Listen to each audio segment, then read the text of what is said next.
Salam sigap dan shalom.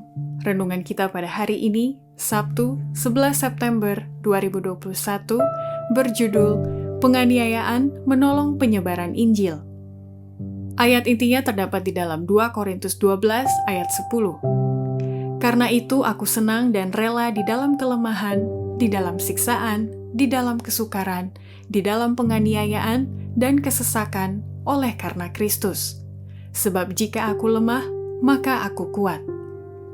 Pena Inspirasi menuliskan yang dimaksud dengan judul renungan kita pagi ini, Penganiayaan Menolong Penyebaran Injil, sebagai petunjuk bagi kita bila mana ingin menjadi pekerja bersama-sama dengan Allah adalah sebagai berikut.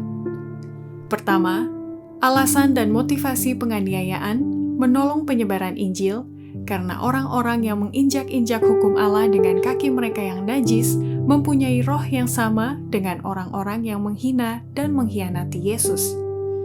Kita tidak perlu terkejut dengan apapun yang bisa terjadi sekarang. Kita tidak perlu heran atas berkembangnya kengerian. Mereka yang menginjak-injak hukum Allah dengan kaki mereka yang najis mempunyai roh yang sama dengan orang-orang yang menghina dan mengkhianati Yesus.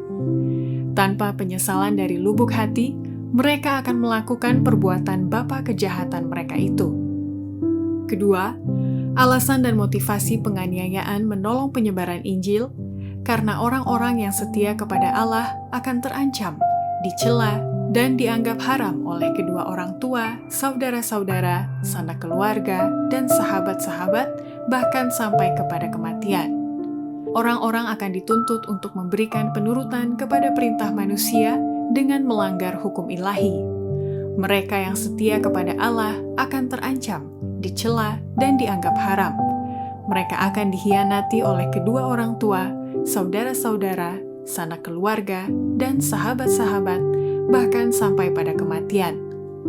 Ketiga, alasan dan motivasi penganiayaan menolong penyebaran Injil karena anak-anak Allah harus menyatakan kemuliaannya dalam kehidupan dan tabiat mereka atas apa yang telah dilakukan oleh rahmat Allah bagi mereka.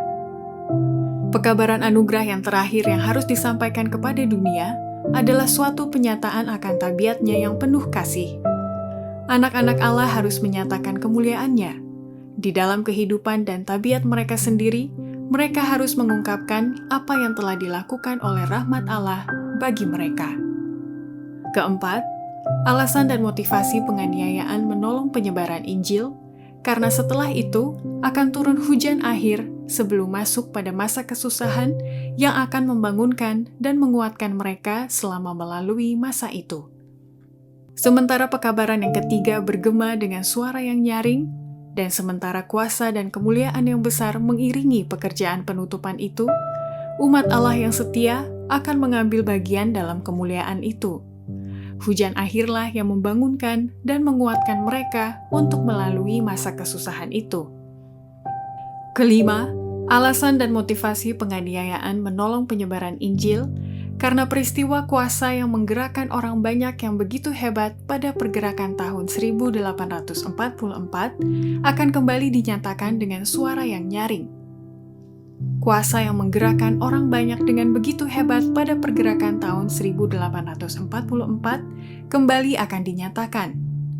Pekabaran malaikat yang ketiga akan terus berlanjut bukan dengan nada berbisik, melainkan dengan suara yang nyaring. Demikianlah renungan kita pada hari ini, kiranya Tuhan memberkati kita semua.